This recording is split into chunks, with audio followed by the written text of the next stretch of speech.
నమస్తే, నేను మీ హేమ్ సుందర్.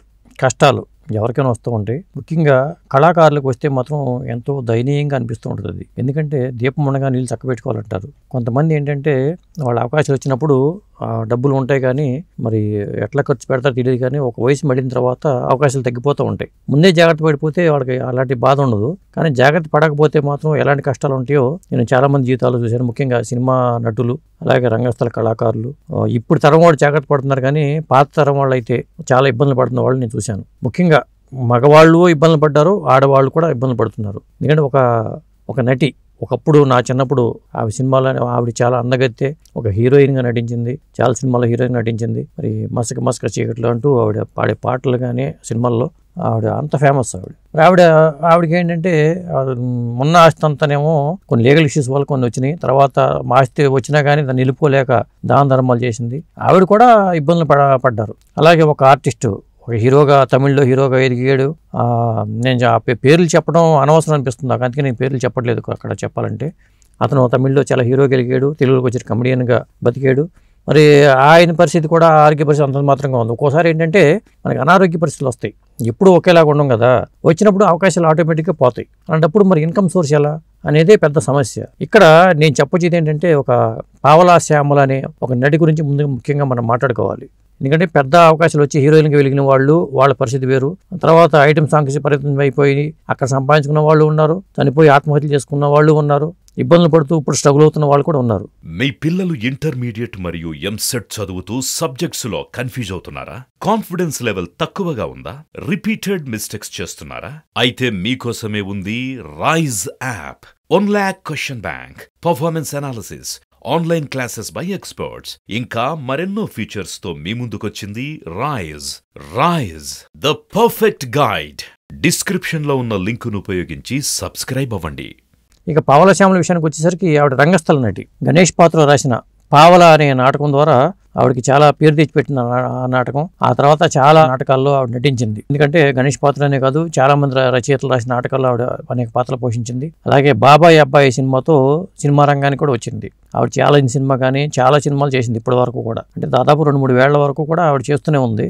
ఆవిడ ఇప్పుడు చాలా దయనీయ పరిస్థితిలో ఉంటే కాదంబరి కిరణ్ కుమార్ మనం సైతం ఫౌండేషన్ ద్వారా ఆవిడకి ఈ రోజు ఒక 25,000 రూపాయలు చెక్ ఇచ్చారు. అది చూస్తే నిజంగా కాదంబరి కిరణ్ కుమార్ గారిని అభినందించాలనిపిస్తుంది. ఎందుకంటే ఇలాంటి ఫౌండేషన్ పెట్టి కళాకారులను ఆదుకోవడం అంటే మామూలు విషయం కాదు. మరి ఎంతో ఉదార స్వభావం ఉండాలి. ఎందుకంటే మనకి మూవీ ఆర్టిస్ట్ అసోసియేషన్ గతంలో కూడా పావలా శ్యామల విషయంలో నేను ఒక ఏవిఎస్ గారిని ఒక సెక్రటరీగా ఉన్నప్పుడు అడిగాను నేను, సార్ మీరు క్రికెట్ నిర్వహించారు, పోటీలు నిర్వహించారు, అప్పట్లో క్రికెట్ పోటీలు పెట్టారు, స్టార్ క్రికెట్ అని పెట్టి చాలా మంది హీరోలు పాల్గొని కొంత ఫండ్ కలెక్ట్ చేశారు, చాలా డబ్బులు కలెక్ట్ అయింది. ఆ డబ్బులు కళాకారుల సహాయం కోసం అని చెప్పి అన్నారు వాళ్ళు. అలా అప్పుడు కూడా నేను పావలా శ్యామల విషయాన్ని అప్పుడు ఏవిఎస్ గారి దృష్టికి తీసుకెళ్తే ఆయన అన్నారు ఏదో చేద్దాం అన్నారు అప్పుడు కూడా. ఎందుకంటే అప్పటికే ఆవిడ ఏజ్డ్ పర్సన్. నేను 2002లో మాట ఇది చెప్పేది. ఎందుకంటే ఒకసారి నేను ఆవిడని కలిసిన ఇంటర్వ్యూ కోసం తీసుకున్నాను. ఆవిడది మన గణపతి కాంప్లెక్స్, హైదరాబాద్లో గణపతి కాంప్లెక్స్ దగ్గర చిన్న గదిలో తన కూతురుతో ఆవిడ ఒక్కడే ఇద్దరే ఉండేవాళ్ళు ఆ ఇంట్లో. ఆ పక్కనే ప్రభావతి అని ఒక ఆర్టిస్ట్ కూడా ఉండేవాళ్ళు. ఆవిడ పరిస్థితి చూసి నేను మంచి ఆర్టికల్ రాశాను అప్పుడు. తర్వాత నేను కూడా ఆర్థికంగా సహాయం చేయకపోతే ఆవిడ తీసుకోలేదు. మీ దగ్గర తీసుకోవడం ఏంటండి అంటే ఆవిడకి ఆత్మాభిమానం ఎక్కువ.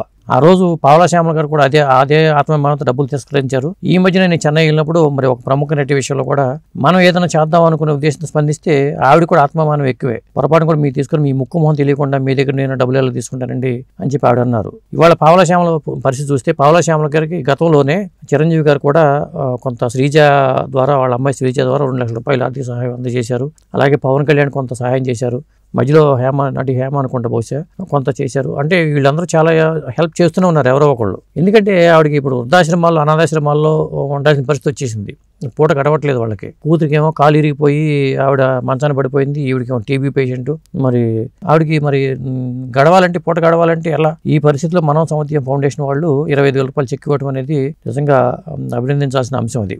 ఇక పావలా శ్యామల సినిమాల విషయానికి వచ్చేసరికి మనకు తెలుసు, ఆంధ్ర వాళ్ళ సినిమా, పూరి జగన్నాథ్ డైరెక్షన్లో వచ్చిన ఆంధ్ర వాళ్ళ సినిమాలో ఆ సినిమా పెద్దగా హిట్ అవ్వలేదు, అది అటఫ్లాప్ అయింది. అందులో బ్రహ్మానందమును పావలా శ్యామల ఉండే సన్నివేశం ఒకటి ఉంటుంది. ఆ సినిమా ఫ్లాప్ అయినా కానీ వాళ్ళిద్దరు ఆ సన్నివేశం, కామెడీ సన్నివేశం అనేది మనకి ఎప్పటికీ గుర్తుండిపోతుంది. ఆవిడ నటన, అలాంటి టైమింగ్ ఉన్న ఆర్టిస్ట్ ఆవిడ. రంగస్థల కళాకారిణిగా ఎంతో ఆయన ఎత్తులు చూసింది ఆవిడ. అలాగే సినిమా రంగంలో ఎన్నో పాత్రలు వేసింది. దాదాపు 100 సినిమాల్లో ఆవిడ నటించింది. ఎందుకంటే మనకి ఆ లిస్ట్ చూసుకుంటే స్వర్ణకమలంలో కానీ, వివాహ భోజనం కానీ, కర్తవ్యం కానీ, బాబాయ్ హోటల్ కానీ, మళ్ళీ కోదండ రాముడు కానీ, మనసంత నువ్వే కానీ, అల్లరి రాముడు కానీ, మొన్న మత్తు వదలరా వరకు 2019లో మత్తు వదలరా వరకు కూడా దాదాపు 100కు పైగా సినిమాల్లో యాక్ట్ చేసిన ఆవిడ. మరి ఆవిడ ఈ పరిస్థితిలో ఉందంటే ఎందుకంటే పెద్ద హీరోయిన్లకి లేకపోతే క్యారెక్టర్ ఆర్టిస్టులకి మంచి పారితోషికం ఇస్తారు. ఇక ఇట్లాంటి కొన్ని చిన్న చిన్న పాత్రలు వేసే వాళ్ళకి ఏంటంటే వాళ్ళకి వచ్చే రెమ్యునరేషన్ కూడా చాలా తక్కువే ఉంటుంది. సినిమాలు లేకపోతే వాళ్ళ పరిస్థితి చాలా ధైర్యంగా ఉంటుంది. ఇదే విషయం మీద నేను 2-3 నిర్మాతలు కూడా చెప్పాను, సార్ వాళ్ళు ఆవిడ డబ్బులు ఇస్తుంటే తీసుకోవట్లేదు, కనీసం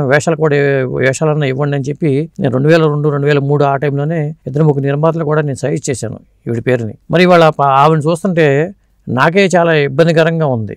మనం చేయగలిగిన సహాయం చేయగలిగే స్థితిలో ఉంటే మాత్రం ఖచ్చితంగా ఎవరో ఒకళ్ళు ఆవిడకి సహాయం చేయడం అనేది చాలా మంచి పద్ధతి. ఎందుకంటే మన ప్యాకేజ్ ఒక ఇంటర్వ్యూలో చూసినప్పుడు ఆవిడకి చాలా ఇబ్బందులు ఉందని తెలిసి చాలామంది ఆర్థిక సహాయం చేశారు. కొంతమంది ఆర్టిస్టులు ఏంటంటే ఆత్మాభిమానంలో సహాయం తీసుకోరు. ఇప్పుడు తీసుకుంటుంది. అలాగే నేను చెప్పిన ఒక కమెడియన్ చాలా వాళ్ళ అబ్బాయి పెళ్లి 2 నెలల్లో కొంతమంది సహాయం అడగలేరు, ఎవరిని అడగలేరు. వాళ్ళకి ఇబ్బంది, చాలా ఇబ్బంది. చేతిలో డబ్బులు ఉండవు, పక్క పెళ్లి పెట్టుకున్నావు, డబ్బులు కావాలి, ఎవరిని అడగాలి, ఏం చేయాలి అనేది ఉంటుంది. ఇప్పుడు ఎందుకంటే మగవాడు సంపాదిస్తేనే ఇంట్లో గడుస్తుంది. ఇప్పుడు ఆయన భర్త నటుడు అనుకోండి, భార్య ఇంట్లోనే ఉంటుంది కాబట్టి వాళ్ళకి ఆదాయ మార్గం ఏముంటుంది? కొడుకు సెటిల్ అయిపోయి అయితే పర్లేదు, కొడుకు కూడా సెటిల్ అవ్వకపోతే మరి ఆ కుటుంబం పరిస్థితి ఏంటి? ఉన్న ఇల్లు వద్దుల మీద ప్రస్తుతం ఆ నటుడి కుటుంబం బతుకుతుంది. ఇలాంటి వాళ్ళు చెప్పుకుంటూ పోతే మనకి లిస్టు చాలా ఉంటుంది. ముఖ్యంగా ఏంటంటే ఇప్పుడు పావలా శ్యామలకి ఎవరైనా మీలో ఎవరైనా సహాయం చేయగలిగే సత్తా ఉన్న వాళ్ళు ఎవరైనా ఉంటే ఆవిడకి ఎంతో కొంత సహాయం చేయడం అనేది చాలా మంచిది. మరి కాదంబరి కిరణ్ కుమార్ గారిని అడిగి నెంబర్ కూడా నేను తీసుకోలేదు ఆయన దగ్గర. ఆ పావలా శ్యామల నెంబర్ కూడా నాకు తెలీదు. తెలుసుకోవడం పెద్ద కష్టమేం కాదు, కానీ నెంబర్ తీసుకున్నంత మాత్రాన ఆవిడకి గూగుల్ పేలు ఉంటాయని లేదనుకోవడం లేదు. ఎందుకంటే చెక్ ఇచ్చి వచ్చారు అకౌంట్లో, బహుశా కాదంబరి కిరణ్ కుమార్ గారు వాళ్ళు చెక్ ఇచ్చి వచ్చారు కాబట్టి ఆవిడ అకౌంట్ నెంబర్ డీటెయిల్స్ కూడా మనకు తెలియదు. ఎవరైనా చేయదలుచుకుంటే కాదంబరి కిరణ్ కుమార్ గారిని సంప్రదిస్తే ఆయన ద్వారా కూడా మనం వెళ్ళి ఏదైనా చేయొచ్చు. మరి పావలా శ్యామల గారిని ఆదుకోవడం ఈ వయసులో, ఆవిడ టీబీ వ్యాధిగ్రస్తురాలు, మంచాన పడిపోయి ఉన్నారు, ఓ పక్క కూతురు, వాళ్ళిద్దరి జీవితం నాకు తెలుసు. ఎప్పుడో నేను 2002 నుంచి ఆవిడని చూస్తూనే ఉన్నాను కాబట్టి ఆవిడని ఎవరైనా ఆవిడకి ఆదుకోవడం అనేది చాలా మంచి సంప్రదాయం అని నేనైతే భావిస్తున్నాను. Thank you.